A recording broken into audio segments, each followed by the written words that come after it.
आज पहली बार सार्वजनिक मंच से चुनावी रैली में हजारों लोगों की भीड़ के सामने प्रधानमंत्री नरेंद्र मोदी ने अडानी अंबानी का जिक्र किया। बार बार अडानी अंबानी का नाम लिया। असल में राहुल गांधी कुछ दिन पहले तक अपने हर भाषण में, हर बयान में अंबानी अडानी का नाम लेकर मोदी पर हमला करते थे।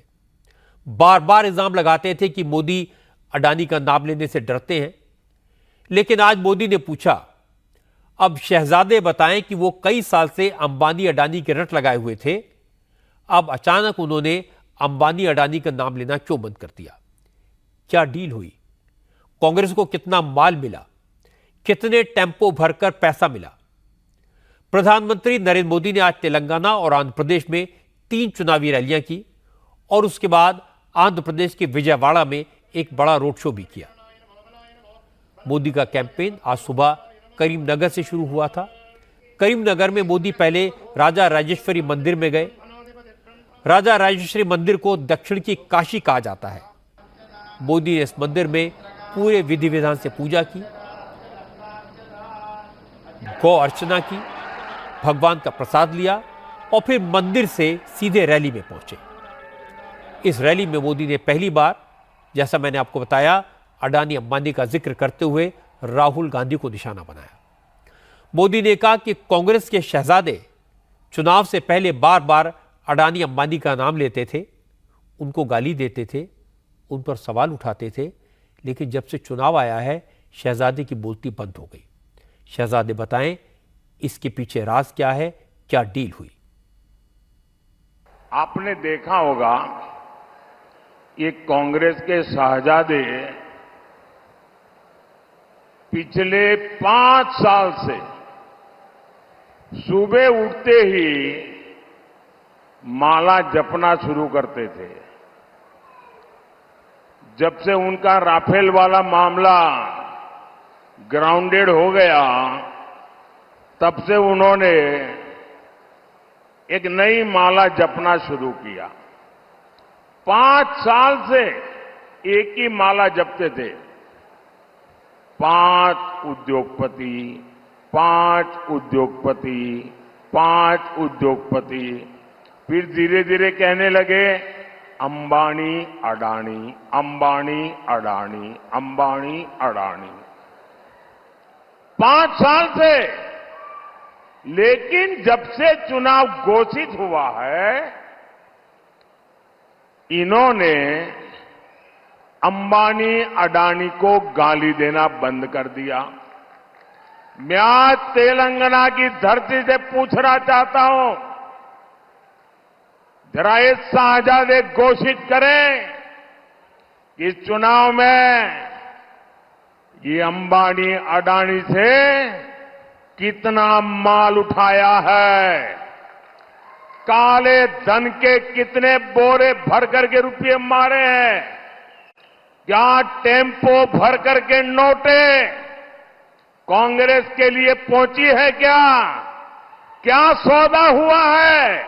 आपने रातों रात अब अंबानी अडानी इनको गाली देना बंद कर दिया।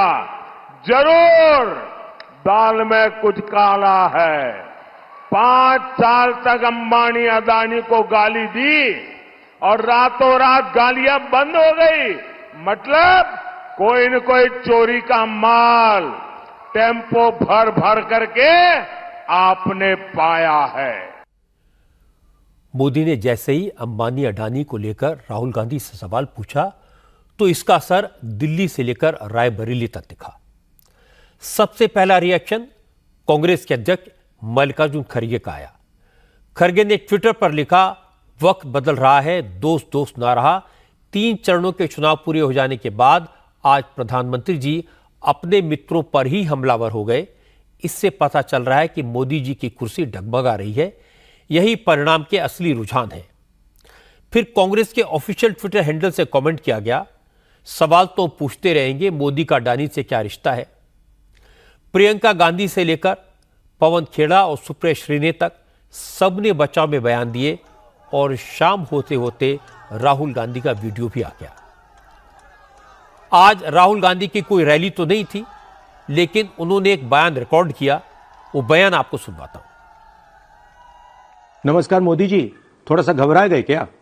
नॉर्मली आप बंद कमरों में अदानी जी अंबानी जी की बात करते हो, पहली बार आपने पब्लिक में अदानी अदानी अंबानी बोला। और आपको यह भी मालूम कि ये टेम्पो में पैसा देते हैं? क्या ये आपका पर्सनल एक्सपीरियंस है क्या?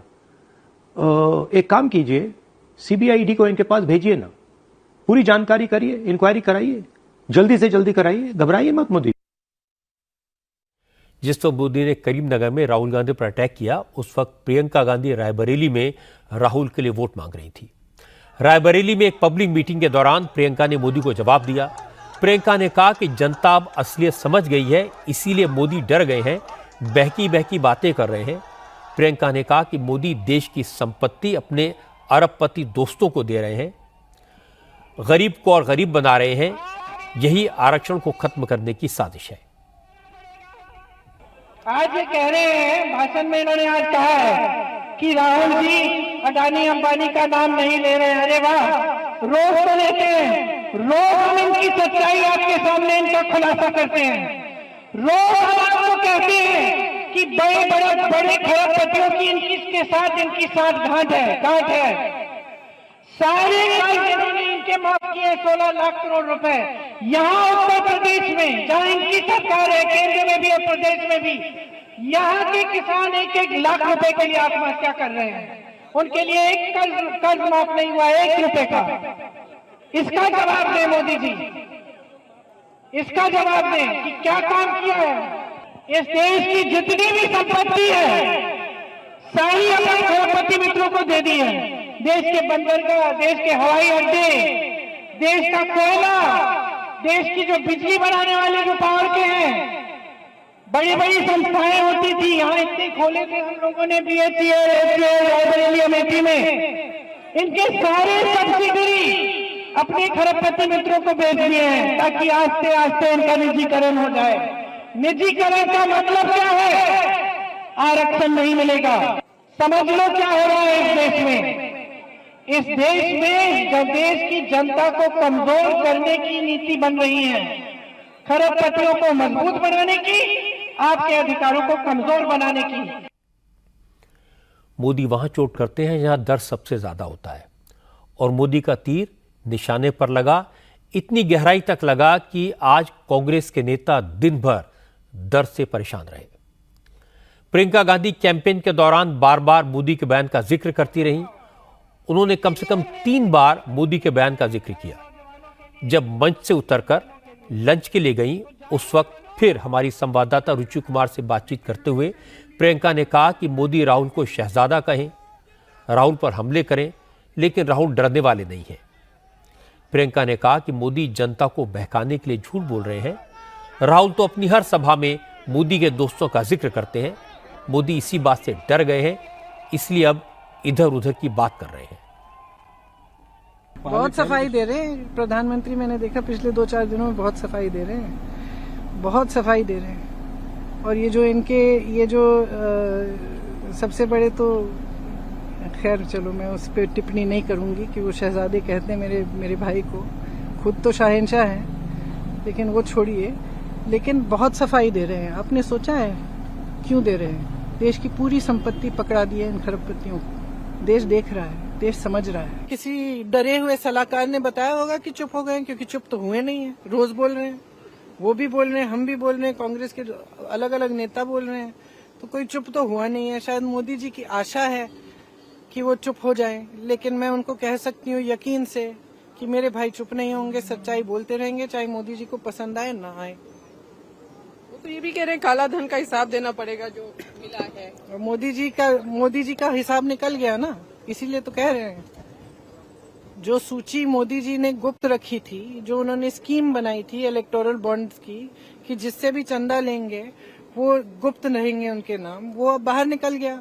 न्यायाधीशों ने निकाल दिया, बोल दिया कि सूची को आप सार्वजनिक करिए। जब सूची सार्वजनिक बन गई तो मोदी जी घबरा रहे हैं, तो अब बहकी बहकी बातें कर रहे हैं। वो तो मोदी जी नोटबंदी के समय कह रहे थे कि सारा काला धन वापस देश में आएगा। कहाँ है, कहाँ है? वैसे हकीकत यह है कि मोदी ने आज जो सवाल पूछा है, कांग्रेस के नेताओं के लिए उसका जवाब देना मुश्किल होगा।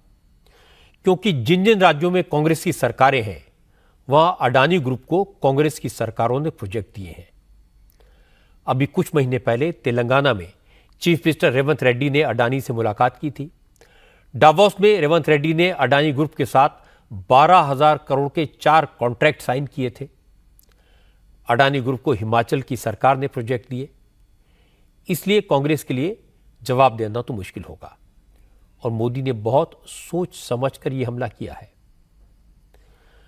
मैं पहले भी कह चुका हूं कि मोदी से पार पाना विरोधियों के लिए आसान नहीं है, क्योंकि मोदी अलग मिट्टी के बने हैं। बड़े बड़े नेता राजनीतिक हमलों से घबरा जाते हैं, हथियार डाल देते हैं, डिफेंसिव पर हो जाते हैं, लेकिन मोदी विरोधियों के हमले को अपना हथियार बना लेते हैं, उसी हथियार से पलटवार करते हैं। आज मोदी ने राहुल को यही नजराना पेश किया। राहुल गांधी पिछले 10 साल से अंबानी अडानी के नाम को लेकर मोदी पर हमला करते रहे हैं।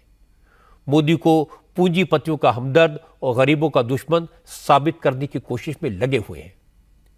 पिछले लोकसभा चुनाव के बाद हरियाणा, पंजाब, महाराष्ट्र, असम, उत्तर प्रदेश, राजस्थान, मध्य प्रदेश, जहां भी चुनाव हुए, राहुल गांधी का यही टेप चलता था, लेकिन जनता पर इसका कोई असर दिखाई नहीं दिया। मोदी ने भी कभी जवाब नहीं दिया और आज अचानक मोदी ने अंबानी अडानी का नाम लेकर राहुल पर पलटवार किया तो कांग्रेस परेशान हो गई, क्योंकि कांग्रेस के नेताओं ने इस तरह के हमले के बारे में कभी सोचा भी नहीं होगा। और यही मोदी का स्टाइल है। वो कैंपेन का रुख, कैंपेन के मुद्दे और फायरिंग का गियर कब चेंज कर दें, इसका कोई अंदाजा नहीं लगा सकता। अब तक राहुल कहते थे कि मोदी अडानी का नाम लेने से घबराते हैं, लेकिन अब कांग्रेस के नेता क्या कहेंगे? वो क्या सफाई देंगे कि राहुल अब अडानी का नाम लेने से क्यों घबरा रहे हैं?